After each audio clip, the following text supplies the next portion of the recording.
ready for this? Oh. Like it like that. Hey yo, listen. Drop it low to the flow. Oh. Like it like that. Yeah. Oh. Are you ready for this? Ever feel like you're shouting into the void on YouTube? You know, you spend hours crafting the perfect video, but it just vanishes. Yeah, It gets lost in a sea of content. I've been there. Well, It's today rough. we're going to unlock the secrets of the YouTube algorithm. Specifically, the 2025 version. Ooh, the 2025 version. That's going to be juicy. We've got research papers straight from Google's engineers. Straight from the source. The source, articles from the top experts in the field, even some leaked secrets from YouTubers who are killing it right now. Mm-hmm. So by the end With of my own this secrets. by the end of this deep dive, you'll know exactly how to make this algorithm work for you. That's what I'm talking about. No more shouting into the void. Yeah. We're going to make the void shout back. Exactly. Now, I remember back in the day, it was all about clicks and views, just racking up those numbers, you know? Right. Just get those vanity metrics. Yeah, but things have changed, haven't they? Oh, absolutely. Drastically. So what's the big shift? YouTube isn't interested in fleeting views anymore. They want to see viewers glued to their screens. Uh-huh. And this shift, Mm. it's reflected in the algorithm. I mean, there's this one research paper, right, from a Google engineer, Oh, yeah. calls it the age of engagement. Watch time is king. So it's not enough just to get someone to click anymore. They have to actually watch the video. You got it. Think of it like this. YouTube's goal, Mhm. keep people on the platform as long as possible. So they prioritize videos that people actually stick with, not just the ones they click on and then poof, Gone. gone. And I bet they've gotten really smart about how they measure that, too. Oh, you have no idea. You know those not interested clicks? Oh, yeah. Those have always intrigued me. I thought those are just a way to say, like, hey, YouTube, this isn't for me. They are. But They're also really valuable data points for the algorithm. seriously? Yeah. Yeah. Each not interested click tells YouTube about your preferences and helps refine those recommendations, you know. Like it's saying, I don't just want to watch any video about cats. I want videos of cats doing funny things. Yeah. Not just sleeping. I see. So it's more nuanced than just, I don't want to see this. Exactly. So the algorithm's like a detective, right? Gathering clues about our likes and dislikes based on every little thing we do. Exactly. It's like Sherlock Holmes, but for YouTube videos. Constantly building a profile of your viewing habits. Taking notes on your watch history, your searches, the channels you subscribe to. It's amazing. Okay. It's a little creepy, but amazing. Where do we even begin to decode all these signals? Well, there are two main categories, user behavior and video performance. All right. User behavior, that's all about what you, the viewer, are doing on the platform. Okay. What you're watching, what you search for, how you interact with the video. So every like, every comment, every share is a clue for the algorithm. Every single one. Oh, and don't forget those not interested clicks we were just talking about, leaving a trail of breadcrumbs for the algorithm to follow. Right. Now, video performance, that's about how well the video itself is doing on the platform. So I'm guessing that includes things like view count and watch time. Oh, absolutely. But there's more to it than that. We've got the click-through rate, CTR, as the cool kids call it. CTR. Percentage of people who see your thumbnail and decide, hey, I'm going to click that. So that's why everyone's always harping on about thumbnails being so important. It's like the first impression. Exactly. A strong thumbnail can be a game changer. Okay. Then, once someone clicks, the algorithm's watching how long they stick around. Uh-huh. Audience retention, especially those first 30 seconds, that's crucial. So if someone clicks on your video and then immediately bounces, that's not a good sign. Let's just say the algorithm takes note. It might think your video isn't as engaging as it could be, and it might not show it to as many people. Right. Now, remember how we were talking about the homepage being like a personalized buffet of videos? Well, the algorithm actually works a little differently there compared to those suggested videos you see next to a video you're watching. Wait a minute. So there's a difference. I always thought it was the same algorithm running everything. Nope. Subtle but important distinctions. Your homepage is kind of a broader look at what YouTube thinks you might enjoy. Mixes videos from channels you subscribe to, your past viewing history, even stuff that's popular with other viewers who are similar to you. So it's like a personalized mixtape of YouTube goodness. You got it. Now, those suggested videos next to a video you're already watching, those are heavily influenced by what you're currently watching. It's all about predicting what you'll want to watch next and keeping you engaged. So that explains how I end up falling down these YouTube rabbit holes for like hours. It's like the algorithm knows me better than I know myself. Well, it's certainly trying to, and that's just scratching the surface of how YouTube curates content. We haven't even touched on things like trending videos and YouTube search. They have their own unique algorithms too. Okay. My brain is officially full, but also super intrigued. Tell me about trending videos. Does the video with the most views automatically land in that coveted #1 spot? Not necessarily. View count is a factor, for sure, but it's not the only one. Okay. The algorithm also considers the speed at which those views are coming in, view velocity, Oh, right. where those views are coming from, the age of the video, even the overall performance of the channel. It's all part of a complex equation designed to surface the most captivating and relevant content. So it's not just about being popular. Yeah. It's about being a rising star. You got it. I like it. Now, YouTube search, that's a whole different beast and surprisingly similar to Google search. So keywords are still king. Oh, absolutely. Yeah. The words you use in your videos, title, description, and tags, they're crucial for helping the algorithm understand what your video is about Yeah. and who might want to watch it. But just like with regular Google searches, it's not just about stuffing your content with keywords. There's more to it than just SEO. Way more. The algorithm's also looking at how people are interacting with the search results. Which videos are they clicking on? How long are they watching? Are they liking, commenting, or sharing? Yeah. It's about understanding user intent and delivering the most relevant and engaging content. So there's a whole secret language we need to learn to communicate effectively with this algorithm. Exactly. And mastering that language, that's your key to unlocking more visibility and engagement for your videos. I'm ready to crack the code. But before we get into the nitty-gritty of optimization, there's one more piece of the puzzle we need to talk about: YouTube Shorts. Ah, yes. The bite-sized video format taking the platform by storm. Feels like everyone's talking about shorts these days. They are. They're popping up everywhere. So is the algorithm treating shorts differently? You bet. Dedicated algorithm just for shorts. Focuses on speed and relevance. Quickly connecting viewers with content that grabs their attention and keeps them scrolling. Personalization plays a huge role here.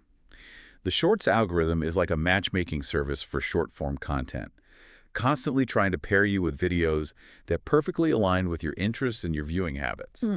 And just like with long-form videos, user engagement is absolutely key. Okay.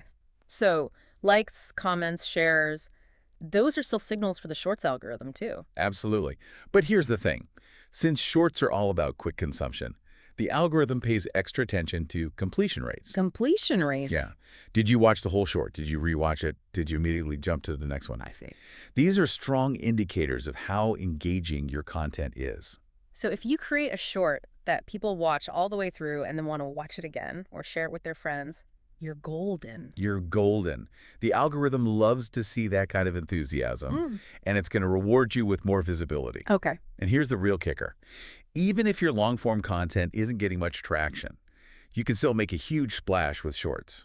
Seriously. So even if, say, my hour-long documentaries on the history of cheese graters aren't exactly going viral, my 30-second shorts on cheese grating hacks could still blow up. You got it. Shorts are a whole new ballgame, and the algorithm is actively searching for creators who can deliver those quick bursts of entertainment or information. It's a fantastic opportunity to reach a broader audience and potentially even drive traffic back to your long-form content. Wow. Okay. Shorts are officially on my to-do list. Let's get back to the main algorithm, though. I'm sure our listener is eager to hear some actionable tips on how to make all this knowledge work for them. So let's put ourselves in their shoes for a second. Imagine you're a creator. You're trying to break into a crowded niche, let's say underwater basket weaving tutorials. Underwater basket weaving. Why not? What's the first step to standing out from the crowd? Well, before you even hit record, you need to define your unique premise. Okay. What makes your underwater basket weaving tutorials stand out? What's your special sauce? So I can't just be like, hey, everyone, come watch me weave baskets underwater. You need a hook, something to set you apart. Exactly. One of the articles we read recommended using what's called the XY premise to figure out your unique angle. XY premise. It's a simple formula. It goes like this. This is a project type about topic. Unlike other project types about topic, only we, unique proposition. Okay, I think I get it. So for my underwater basket weaving channel, it could be something like, this is a channel about underwater basket weaving. Unlike other underwater basket weaving channels, we only use sustainably sourced seaweed and teach you how to weave while holding your breath for a full minute. Perfect. Now you've got a clear and compelling premise. Sets you apart from the competition, gives viewers a reason to choose your videos over all the others. Premise. Check. What about thumbnails? They're like mini billboards for your videos, right? They are. How do you make them irresistible? It's all about grabbing attention. You have a fraction of a second to catch someone's eye as they're scrolling through a sea of videos. Your thumbnail needs to be eye-catching, intriguing, and informative all at once. Okay, so what are the magic ingredients for a killer thumbnail? First, faces. People are naturally drawn to faces, especially ones that convey strong emotions. I see. Think about using a close-up shot of yourself looking excited, surprised, or curious. So ditch the stoic professional headshot and go for something more emotive. Exactly. Action shots are also a great way to capture attention. If your video's about underwater basket weaving, show those hands deftly weaving seaweed strands together. Okay, action, excitement, intrigue. Got it. What about text? Should I add text to my thumbnails? Absolutely. Text can help clarify what your video is about. Makes it more searchable, too. But keep it short, punchy, and easy to read. Nobody wants to squint at a tiny wall of text. Okay, short and sweet. What else? Consistency is key. Consistency. Yep. Use a consistent color palette, font style, and overall design aesthetic for all your thumbnails. Makes It sense. builds brand recognition, makes your videos instantly recognizable in a feed. It's like creating a visual signature for my channel. Exactly. Oh, and one of the articles we read mentioned the rule of thirds. It's a photography principle that works great for thumbnail design, too. Rule of thirds. I'm not a photographer. What is that? It's a guideline for composing visually pleasing images. Imagine dividing your thumbnail into a grid of 9 equal squares. Okay. You want to place the most important elements along those grid lines or at the points where the lines intersect. So instead of centering my face in the thumbnail, I should position it off to the side a bit. Exactly. It just creates a more dynamic and visually interesting composition. Okay, I'll need to brush up on my rule of thirds knowledge, but let's say I've got a killer thumbnail. People are clicking. Now, how do I keep those viewers hooked? That is the million-dollar question. And the answer lies in those first few seconds of your video. The hook. The hook. Your chance to grab their attention and make them want to stick around. Okay. Start strong. Be clear about what your video is about. And most importantly, be engaging. All right, taking notes. Start strong, clear, engaging. What are some specific tactics I can use to really hook viewers from the get-go? One technique that works really well is to jump right into the action. Don't waste time with a long, drawn-out intro. Get to the good stuff right away. So no more, hey guys, welcome back to my channel, just dive in. Exactly. Another great way to keep viewers engaged is to use jump cuts. Jump cuts, those are supposed to be bad, right? Not necessarily. When you use them strategically, they can add energy and dynamism to your videos. Oh, okay. Help keep the pace snappy. Right. Prevent viewers from getting bored. So it's like a visual caffeine boost. Exactly. Okay. Now, another thing to consider is adding transcriptions to your videos. Transcriptions, like subtitles. Isn't that a lot of extra work? It can be, but it's worth it.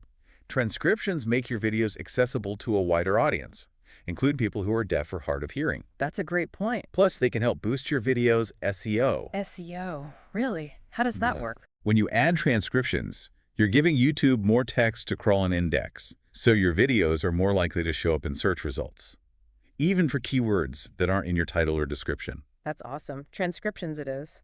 What else can I do to keep viewers engaged? You need to think beyond individual videos. Consider how you can encourage binge watching. Binge watching, that's the holy grail, right? Yeah. How do I turn viewers into binge watchers? One simple but effective technique is to use cards and end screens. Cards and end screens, yep. Cards are those little interactive pop-ups you can add to your videos to promote other content. End screens are similar, but they appear at the very end of your video. Okay. You can use them to suggest other videos from your channel that viewers might enjoy. It's like saying, hey, if you like that video, you'll love this one too. And the more videos people watch, the more watch time I get, the happier the algorithm is. Exactly. Win-win. What about playlists? Playlists are another fantastic way to encourage binge watching. You group related videos together and create a seamless viewing experience for your audience. I've noticed that YouTube often recommends playlists in the suggested videos section. They do. So creating playlists could help my videos get discovered more easily. Absolutely. Playlists are a powerful tool for organization and discoverability. Got it. Creating more playlists is definitely going on my to-do list. What else can I do to make my videos more binge-worthy? Consistency Consistency. applies to both the content of your videos and their format. What do you mean by format? Think about the visual style of your videos. Do you use a consistent intro and outro? Is your editing style similar from video to video? Do you have a recognizable color palette or font style? So it's like creating a visual brand for my videos. Exactly. Okay. When your videos have a consistent format, it creates a sense of familiarity and predictability for your viewers. Makes them more likely to stick around. This is all great advice. But here's a question that's been bugging me. Let's say I create videos on two completely different topics. Underwater basket weaving and, I don't know, competitive thumb wrestling. Okay. Should I create separate channels for those, or can I just lump them all together on one channel? That's a great question. Really depends on your target audience. How so? If you think the same people who are interested in underwater basket weaving would also be interested in competitive thumb wrestling, then you could probably keep them all on one channel. But if my audiences are more niche specific, like grandmas who love underwater basket weaving and teenage boys who are obsessed with thumb wrestling, then I should probably create separate channels. Exactly. It all comes down to understanding your audience Yeah, and what they're looking for. that makes sense. Yeah. What about this multi-format strategy that everyone's talking about? Should I be creating both long-form videos and shorts, or should I just focus on one format? The algorithm seems to love creators who embrace a multi-format approach. Create. It's like diversifying your portfolio. Don't put all your eggs in one basket. Exactly. By creating both long-form and short-form content, you're giving yourself more opportunities to get discovered. You can reach different audiences and show up in different areas of the platform. That makes a lot of sense. This is a lot to take in, though. Before we get too overwhelmed, let's remind ourselves that this algorithm is a constantly evolving beast. What works today might not work tomorrow, right? That's absolutely right. YouTube is always tweaking and refining its algorithms to improve the user experience. So how do we stay ahead of the curve? How do we keep up with all these changes? Stay informed. Be adaptable. Easier said than done. Where do I even start? Well, YouTube's got a ton of resources for creators. Their Creator Academy, for one, offers courses and tutorials on everything from video production to algorithm optimization. So YouTube actually wants creators to succeed. Absolutely. When creators succeed, YouTube succeeds. It's a symbiotic relationship. And beyond YouTube's own resources, you've got tons of blogs, podcasts, and online communities dedicated to helping creators navigate this ever-changing landscape. Okay, so it's a constant learning process. It is. Yeah. And it's not just about learning from experts. Pay attention to what other successful creators in your niche are doing. So be a YouTube detective. Exactly. The more you observe and experiment, the better you'll understand what works and what doesn't. Okay, this is inspiring. Before we wrap up this deep dive, let's remind ourselves that the algorithm is just a tool. It is. It's not the be-all and end-all of success on YouTube. Yep. The most important thing is to create high-quality content that people genuinely want to watch. Absolutely. So don't get so caught up in gaming the algorithm that you forget about the heart and soul of your content. Exactly. The algorithm can help you get discovered. But it's the quality of your content that'll determine whether people stick around and subscribe. I think that's a great reminder. Now, I know we've talked a lot about how to work with the algorithm, but I think it's time to address the elephant in the room. What are the downsides of all this? Does prioritizing watch time always lead to the best content rising to the top? That's a really important question. It's easy to get caught up in the numbers game. We forget that there's a human element to all of this. Right. If the algorithm is laser focused on keeping people on the platform, doesn't that mean we're going to see more and more sensationalized or controversial content? It's definitely a risk. Think about it. What kind of videos tend to grab your attention and keep you watching? Often it's the ones that evoke strong emotions, whether it's excitement, outrage, or even fear. So in a way, the algorithm could be rewarding content that's designed to provoke rather than inform or entertain in a healthy way. It's complicated. It's a fine line between creating engaging content and content that's exploitative or manipulative. And this isn't just about individual creators, right? This could have broader implications for how we consume information as a society. Absolutely. If the algorithm constantly feeds us content that confirms our biases and reinforces our echo chambers, it becomes much harder to have productive conversations with people who hold different viewpoints. You mentioned echo chambers. I've also heard the term filter bubble. Are they the same thing? They're related. A filter bubble is basically an online environment where you're only exposed to information that aligns with your existing views. Mm.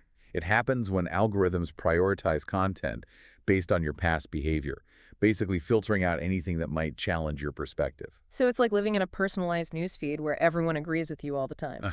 Pretty much. And while it might feel comfortable at first, it can be detrimental in the long run. It can lead to a distorted view of reality and make it harder to think critically. This all raises some really important questions about the responsibility of platforms like YouTube. They need to ensure that their algorithms aren't contributing to the spread of misinformation or making societal divisions worse. Right. It's a huge challenge. Tech companies are grappling with this right now. How do you balance giving people what they want with protecting them from harmful or misleading content? It's a tough one. So, knowing all this, what can creators do? Is it even possible to be successful on YouTube without compromising your values or contributing to these negative trends? Absolutely. It starts with focusing on creating high-quality content that's both engaging and ethical. But even with great content, isn't it tough to break through the noise, especially for smaller creators? It can be challenging, Yeah. but it's not impossible. One thing that stood out in our research was the importance of community building. Okay, tell me more about that. When you have a strong community, you're not just relying on the algorithm to get your videos seen. You're tapping into a network of people who are genuinely interested in your content and eager to share it with others. So you're creating your own little ecosystem within the larger YouTube ecosystem. Exactly. That's something the algorithm can't replicate. Think about it. Would you rather have 10,000 subscribers who passively watch your videos, or 1,000 subscribers who are actively engaged, leaving comments, sharing your content, and spreading the word? I'd take the engaged 1,000 any day. So how do we build that kind of community? Authenticity and engagement are key. Respond to comments, answer questions, create content that sparks conversations. It's not just about creating videos, it's about building relationships. Exactly. People are much more likely to support creators they feel a connection with. When you build a strong community, you're not just creating content, you're creating a shared experience. I love that. So as we wrap up this deep dive into the YouTube algorithm, what's the one key takeaway you want our listener to remember? The algorithm is a powerful tool, but it's not the only path to success on YouTube. Creating great content, building a community, and staying true to your values are all essential ingredients. And we need to remember that the algorithm is constantly evolving. What works today might not work tomorrow. So stay informed, experiment, and be willing to adapt your strategies. Exactly. And most importantly, don't be afraid to challenge the status quo. Mm-hmm. If you see something that doesn't feel right, speak up. We all have a role to play in shaping the future of online platforms. That's a fantastic point. Thanks for joining me on this deep dive into the fascinating and sometimes frustrating world of the YouTube algorithm in 2025. We hope you've gained some valuable insights that will help you on your YouTube journey. It's been a pleasure. And remember, the journey of 1,000 subscribers begins with a single upload. Get out there, create amazing content, connect with your audience.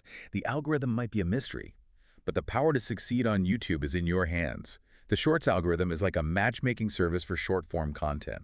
It's constantly trying to pair you with videos that align with your interests and your viewing habits. And just like with those longer videos, user engagement is key. Okay, so likes, comments, shares, those are all signals for the Shorts algorithm too. Absolutely. Yeah. But here's the thing. Since Shorts are so quick, Yeah. the algorithm's really focused on those completion rates. Completion rate. Yeah. Did someone watch the entire short? Did they watch it again? Did they immediately jump to the next one? I see. Those are really strong signals about how engaging your content is. So if you can make a short that people watch all the way through, maybe even rewatch it, share it with their friends. You're golden. Golden. Yeah. The algorithm loves to see that kind of enthusiasm. Mm-hmm. It's going to reward you with more visibility. Okay. Here's the kicker, though. Even if your long-form content isn't doing so well, you could still make a splash with Shorts. Wait, really? So let's say my hour-long documentaries on the history of cheese graters aren't exactly going viral. But Right. my 30-second shorts on cheese grating hacks, those could still blow up. Exactly. Shorts are a whole different ballgame. Okay. And the algorithm is really looking for creators who can deliver those quick, those quick hits of entertainment and information. It's a fantastic opportunity to reach a wider audience. Yeah. And maybe even bring people back to your longer content. Wow. Okay, shorts are officially on my to-do list. But let's circle back to the algorithm for a minute. I'm sure our listener is dying to know how to use all this information, so let's put ourselves in their shoes. Imagine you're a creator. You're trying to break into a crowded niche, let's say underwater basket weaving tutorials. Underwater basket weaving tutorials. Why not? What's the first step to standing out? Well, before you even start filming, you need to know your unique angle. What makes your underwater basket weaving tutorials different? What's that special something you bring to the table? Okay, so it's not enough to just be like, hey everyone, come watch me weave baskets underwater. No, not really. You need a hook, something that sets you apart. Exactly. One of the articles we read talked about using the XY premise to clarify your unique angle. XY premise. Yeah, it's a simple formula. It goes like this. This is a project type about topic. Unlike other project types about topic, only we, unique proposition. Okay, I think I get it. So for my underwater basket weaving channel, it could be something like, this is a channel about underwater basket weaving. Unlike other underwater basket weaving channels, we only use sustainably sourced seaweed and teach you how to weave while holding your breath for a full minute. Perfect. You've got a clear, compelling premise. Yeah. It sets you apart. It gives people a reason to choose your videos over the others. Awesome. Premise, check. Now, what about thumbnails? They're like mini billboards for your videos, right? They are. How do we make them impossible to resist? You got to grab attention. You've got a split second to catch someone's eye while they're scrolling, right? So your thumbnail needs to be eye-catching, intriguing, and informative, all at the same time. All right, so what are the magic ingredients for a killer thumbnail? First up, faces. Faces. Yeah, people are drawn to faces, especially faces showing emotion. Interesting. So think about a close-up shot of yourself, looking excited, surprised, curious. Ditch the professional headshot. Go for something with a little more feeling. Exactly. Action shots are great too. If your video's about underwater basket weaving, show those hands weaving the seaweed. Got it. Action, excitement, intrigue. What about text? Should I add text to the thumbnails? You should. Text can clarify what the video is about, makes it more searchable too. But keep it short, punchy, easy to read. Okay, short and sweet. What else should I keep in mind? Consistency. Consistency. Yeah, use a consistent color palette, font, overall design. Okay. You want to build that brand recognition, Yeah. right? You want people to recognize your videos instantly. So like create a visual signature for my channel. Exactly. Oh, and one of the articles we read mentioned the rule of thirds. Rule of thirds. Yeah. It's a photography principle, but it applies to thumbnails too. I'm not much of a photographer. What's the rule of thirds? It's basically a guideline for composing visuals. Imagine dividing your thumbnail into a grid of 9 equal squares. Okay. You want to put the most important elements along those grid lines, or the points where those lines intersect. So instead of putting my face right in the center, I should move it off to the side. You got it. It creates a more interesting composition. I'll have to brush up on my rule of thirds. But let's say I've got a killer thumbnail. People are clicking like crazy.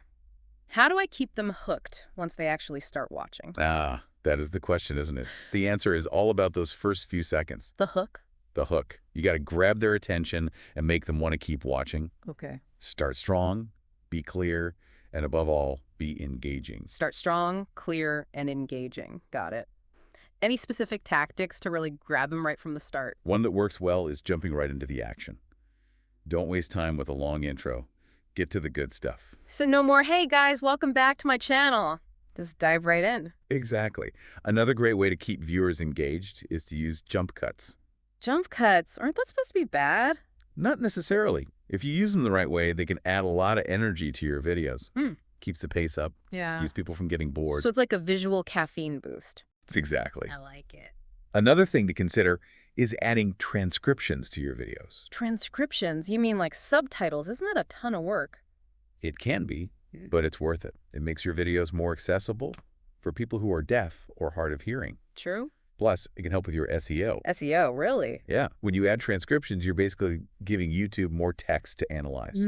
So your videos are more likely to pop up in search results, even for keywords that aren't in your title or description. Wow, that's cool. Transcriptions it is. What else can we do to keep people watching? think beyond individual videos. Think about how you can encourage binge watching. Binge watching. Yeah. That's the ultimate goal, right? It is. So how do I get people to binge my content? One simple but effective way is to use cards and end screens. Remind me what those are again. So cards are those little pop-ups that appear during your video. You can use them to promote other videos or playlists. End screens are similar, but they show up at the very end. Okay. You can use them to suggest other videos on your channel. Keep people watching. Right, And right. It's like saying, hey, if you like that one, you'll love this one. And the more they watch, the more watch time I get. The algorithm's happy. Everybody wins. Exactly. What about playlists? Playlists are another great way to encourage binge watching. You can group similar videos together, create a nice flow for your viewers. I've noticed YouTube seems to recommend playlists a lot. They do. So creating playlists could help my videos get discovered more easily. Absolutely. They're great for both organization and discoverability. Okay, I'm adding create more playlists to the list. What else can I do to make my content more binge-worthy? Consistency, consistency, consistency. Consistency. This applies to both the content of your videos and the format. What do you mean by format? Well, think about the visual style. Do you have a consistent intro and outro? Is your editing style similar? Do you have a recognizable color palette? So it's like building a brand for my videos? Exactly. When your videos have a consistent look and feel, it creates a sense of familiarity for the viewers, makes them more likely to stick around. That makes a lot of sense. Now, here's a question that's been on my mind. Let's say I make videos on two completely different topics, like, I don't know, underwater basket weaving and competitive thumb wrestling. Okay. Should I have separate channels for those? Or can I just put them all on one channel? That's a good question. It really comes down to your target audience. All right, how so? If you think the same people who like underwater basket weaving will also be interested in thumb wrestling, you can probably keep them on the same channel. But if my audience is more niche, like grandmas who are into underwater basket weaving and, teenage boys who are obsessed with thumb wrestling, then I should probably have separate channels. Exactly. Know your audience. Right. What about this multi-format strategy everyone's talking about? Should I be creating both long-form videos and shorts? Or should I just stick to one format? The algorithm seems to favor creators who do both. Yeah, it's like diversifying your investments. Don't put all your eggs in one basket. Exactly. By creating both long and short content, you're giving yourself more chances to be discovered. That makes sense. It's a lot to think about. But before we get too overwhelmed, let's remember that the algorithm is always changing. What works today might not work tomorrow. That's so true. So how do we stay ahead of the game? You got to stay informed and be willing to adapt. Easier said than done sometimes. Where do I even start? YouTube has a lot of resources for creators. There's the Creator Academy. It has courses and tutorials on everything. Rare. From video production to understanding the algorithm. So they actually want creators to succeed. Oh, yeah. When creators do well, YouTube does well. Makes sense. Beyond that, there are tons of blogs, podcasts, online communities out there, all dedicated to helping creators. So it's a never-ending learning process. It is. And it's not just about listening to the experts. Pay attention to what other creators are doing, especially the successful ones in your niche. So be a YouTube detective. Exactly. Observe, experiment, and figure out what works. Okay, that's inspiring. But before we wrap up this deep dive, let's remember that the algorithm is just a tool. Right. It's not everything. Why not? The most important thing is to create great content that people actually want to watch. Couldn't agree more. Don't get so caught up in gaming the algorithm that you forget why you started creating in the first place. Exactly. The algorithm can help you get your videos seen by more people. But it's the content itself that will make them stick around. That's a good reminder. So we've talked a lot about working with the algorithm, but is there a downside to all this? Does focusing so much on watch time mean we're only going to see the best content? That's a really good question.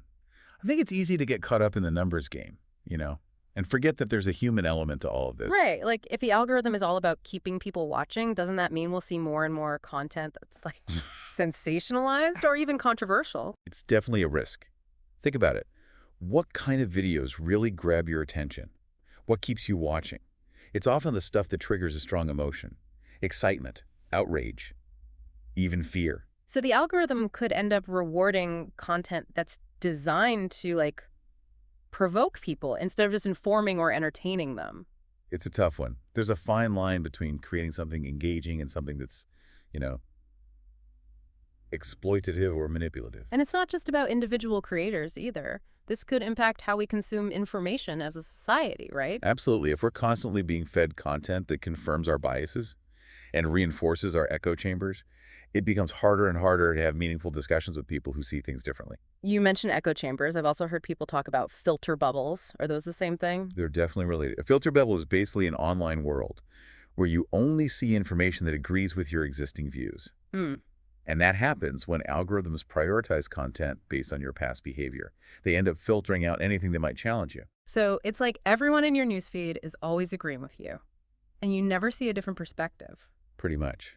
It might feel comfortable in the short term, but it can really distort your view of reality in the long run. And make it harder to think critically. Exactly. This all makes me wonder about the responsibility of platforms like YouTube. Like, how much should they be doing to make sure their algorithms aren't contributing to the spread of misinformation or making those societal divisions worse? That's a big one. It's something all the tech companies are struggling with right now. How do you strike that balance between giving people what they want and protecting them from harmful content? It's a tough one. So, knowing all this, what can creators do? Is it even possible to be successful on YouTube without, compromising your values or contributing to these negative trends? Absolutely. It all starts with good content, stuff that's engaging and ethical. But even with great content, it's still tough to stand out, right? Yeah. Especially for smaller creators who don't have a ton of resources. It can be tough, yeah.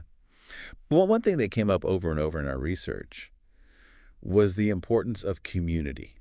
Community. Yeah. When you build a strong community around your channel, you're not just relying on the algorithm to get your videos seen. You've got this whole network of people who are actually invested in your content. And they want to share it with others. So you're creating your own little world within YouTube. Exactly. And that's something the algorithm can't fake. Think about it. Would you rather have 10,000 subscribers who just passively watch your videos? Or 1,000 subscribers who are truly engaged? They leave comments, they share your stuff, they tell their friends. I'd take the engaged 1,000 any day. So how do we build that kind of community? It starts with being genuine and engaging with your viewers. Respond to comments, answer questions, make content that starts conversations. So it's more than just making videos. It's about building relationships. You got it. People want to support creators they feel connected to. When you have that kind of community, you're not just creating content, you're creating a shared experience. I like that. So as we wrap up this deep dive into the YouTube algorithm, what's the one thing you want our listeners to take away from all of this? I think it's this. The algorithm is a tool. It's a powerful tool. But it's not the only way to succeed on YouTube. You need to make great content, build a community, and most importantly, stay true to yourself. And we have to remember that the algorithm's always changing. So stay curious, experiment, and don't be afraid to change things up. Exactly. And if you see something that doesn't sit right with you, speak up. We all have a responsibility to make these online platforms better. That's a great point. Thanks for joining us on this deep dive into the world of the YouTube algorithm in 2025. We hope you learned some valuable insights that will help you on your YouTube journey. It's been a pleasure. And remember, the journey to 1,000 subscribers starts with a single video. So get out there, make something amazing, connect with people. The algorithm might be a mystery, but the power to succeed on YouTube is in your hands. Are you ready for this? Oh, Like it like that. Hey yo, listen. drop it low to the flow. Oh, Like it like that. yeah.